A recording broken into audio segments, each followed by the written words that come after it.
Baik, terima kasih kepada moderator.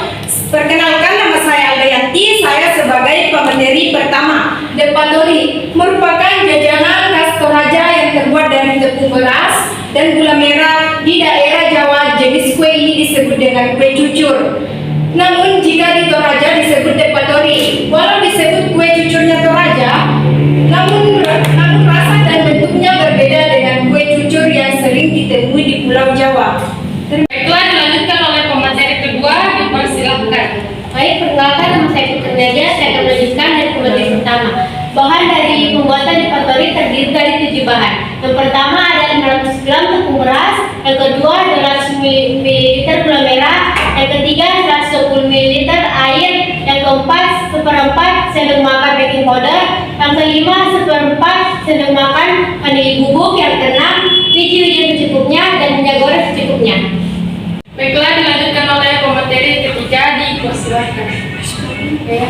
Perkenalkan, nama saya Mary Sepajuna, pemateri ketiga. Adapun langkah selanjutnya yaitu langkah pembuatan. 1. Campurkan tepung beras, vanili bubuk dan baking powder, aduk hingga merata. 2. Iris tipis gula merah, campurkan dengan air. Masak hingga mendidih dan gula larut. 3. Jika sudah dingin, tuangkan gula ke dalam tepung, aduk rata. 4. Ulang hingga kalis. Alasi meja dengan plastik, gilas dan pipihkan dengan ketebalan 0,5 cm atau bisa lebih tipis lagi. 5. Taburkan biji-bijian di atas adonan. Ambil garisan atau pemotong kue, potong serong hingga bentuknya memanjang seperti wajik. 6. Panaskan minyak. Goreng adonan hingga matang mengembang. Angkat dan tiriskan.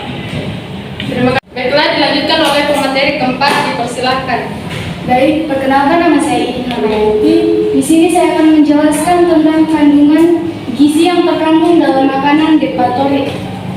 Dapat kita lihat hasil analisis datanya di sini. Nah, ini adalah nilai gizi sesuai dengan resep, kurang lebih menghasilkan 1 kilo depatori. Nah, yang pertama yaitu nilai kandungan pada energi, yaitu 3155,2 kalori. Yang kedua, karbohidrat. Karbohidrat terdiri dari 643,575 gram. Yang keempat, protein. Protein 49,475 gram. Yang kelima, lemak 45,825 gram. Baiklah, dilanjutkan oleh pemateri kelima, dipersilakan. Terima kasih kepada moderator. Perkenalkan, nama saya Leoni, pemateri kelima. Saya akan menjelaskan tentang manfaat depatori bagi ibu hamil. Yang pertama adalah berperan penting dalam metabolisme pada ibu hamil. Yang kedua, sebagai pelarut vitamin A, D, dan E, dan K bagi ibu hamil. Yang ketiga, menjaga keseimbangan asam dan basa bagi ibu hamil. Yang keempat, pembentukan struktur sel jaringan dan organ tubuh bagi ibu hamil. Yang kelima, membantu penyerapan kalsium, misalnya laktosa. Lanjut. Adapun efek samping depatori bagi ibu hamil. Pada makanan, depatori mengandung biji-bijian yang dapat mempengaruhi usus besar pada ibu hamil dengan menyebabkan divertikulitis. Ini adalah kondisi medis tertentu yang membentuk kantong yang sangat menyakitkan di dinding bagian dalam usus besar. Ini menyebabkan kram, sakit perut, konstipasi, dan sebagainya. Selain itu, pada makanan, depatori juga mengandung tepung beras yang dapat membuat obesitas pada ibu hamil, diabetes tipe 2.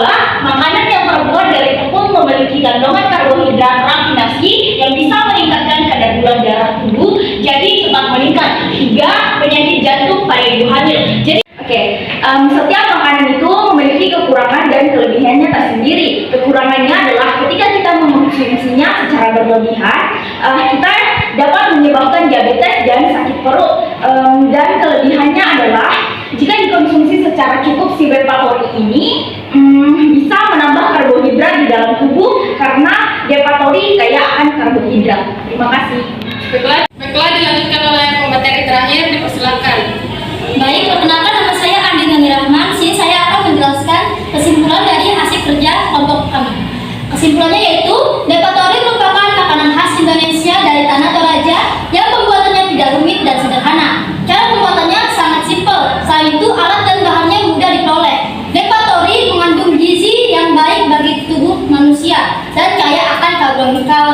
karbohidrat. Saran bagi kita semua yaitu bagi masyarakat luas umumnya kita harus mencintai makanan khas Indonesia dan kita tidak boleh meremehkan makanan daerah tradisional yang kita miliki. Kita harus senantiasa mengembangkan dalam diri kita semangat untuk lebih mengenal dan mencintai tradisi, budaya, dan pangan lokal bangsa kita. Itulah tadi hasil presentasi dari kelompok kami, makanan khas Toraja